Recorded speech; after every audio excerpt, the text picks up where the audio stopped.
এই আসিফ মাহতাব একবারে ইসলাম শিক্ষায় বই থেকে শরীফ শরীফার গল্প একটারে ফিরতে বলুন আল্লাহু আকবার, লিল্লাহু তাকবীর। আমরা নিন্দা জানাই মাননীয় প্রধানমন্ত্রীর এই মন্ত্রীকে।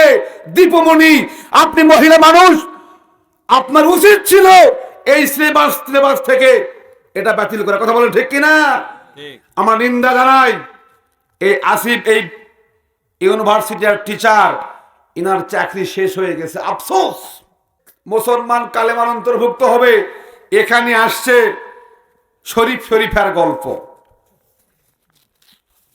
দেখেন, ইসলাম একটা শিক্ষা, শরীফ শরীফার গল্প আসছে। বলুন না নাউজুবিল্লাহ।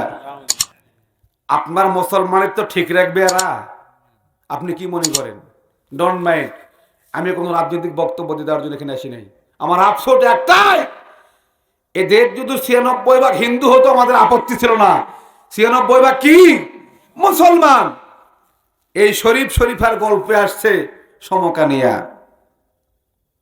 কি বোঝাচ্ছে দেখেন, এই ইসলামিক সিলেবাসে কি বোঝাচ্ছে?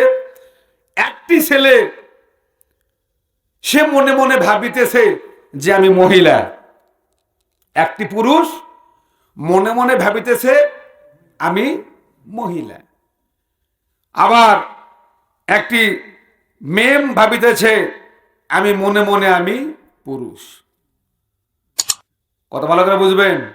এই যে পুরুষে পুরুষে জেনা, মহিলা মহিলা জেনা, থুতো ফলানোর দরকার না? মুসলমানের দেশে ইসলামিক সিলেবাসে শরীফ শরীফার গল্প দেওয়া হয়। আর গতদিনে ঢাকা ইউনিভার্সিটিতে ব্র্যাক বিশ্ববিদ্যালয়ের একজন টিচার, ব্র্যাক বিশ্ববিদ্যালয়ের একজন টিচার এই যে এইভাবে শরীফ শরীফার গল্প দুটা পাঠ ছিঁড়ছে। কারণ আমাদের প্রাণের দাবি হলো এই বই আপনি উঠায় নেন, কারণ এই বই আপনাকে উঠাতে হবে। এই বই আমাদের বাচ্চা কাচ্চারা পড়তে পারে না, কারণ আমাদের বাচ্চা কাচ্চারা কি শিখবে? যে পুরুষ পুরুষ জেনা করতেছে, এটা এরাও করা শুরু করবে। কথা বলেন ঠিক না? কালকে ঢাকাতে আপডেট নিউজ শোনেন, ব্র্যাক বিশ্ববিদ্যালয়ের একজন টিচার আসিফ মাহতাব, নাম কি নাম? আসিফ মাহতাব।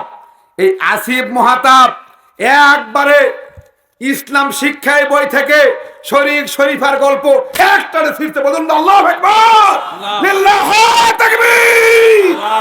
আমরা নিন্দা জানাই মাননীয় প্রধানমন্ত্রীর এই মন্ত্রীকে। দীপমণি, আপনি মহিলা মানুষ, আপনার উচিত ছিল এই সিলেবাস থেকে এটা বাতিল করার। কথা বলেন ঠিক কিনা? আমার নিন্দা জানাই। এই আসিফ এই ইউনিভার্সিটির টিচার, ইনার চাকরি শেষ হয়ে গেছে। আফসোস, অপরাধ কি? ভালো একটা দিনের বই থেকে ছিঁড়েছে। কথা বলেন ঠিক কিনা? আফসোস লাগে।